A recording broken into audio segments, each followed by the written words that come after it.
રાજુ કરપડાએ રાજીનામું આપ્યા બાદ મીડિયા સમક્ષ આવી ગોપાલ ઇટાલિયા અને મનોજ સોરઠિયા વિરુદ્ધ ગંભીર આક્ષેપ કર્યા।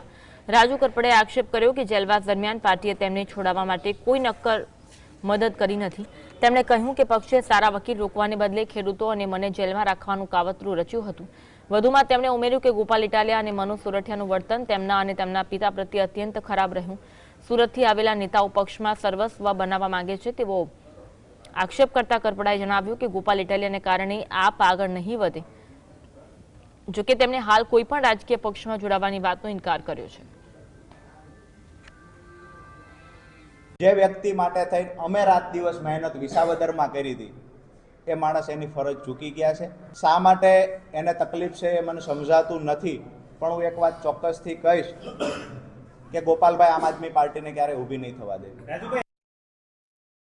દુઃખ સાથે કહેવું પડે કે પોણા 4 મહિનામાં એક પણ વખત વકીલ મુલાકાત જેલમાં પાર્ટી તરફથી ન થઈ। મારા ફાધરને કહેવામાં આવે મનોજ સોરઠિયા દ્વારા ગોપાલભાઈના કહેવાથી કે રાજુ કરપડા જેલમાં બેઠા બેઠા ગમે એટલા મેસેજ આપે, અમે લોકો નવરા નથી, અમારે 50 પ્રકારના કામ છે।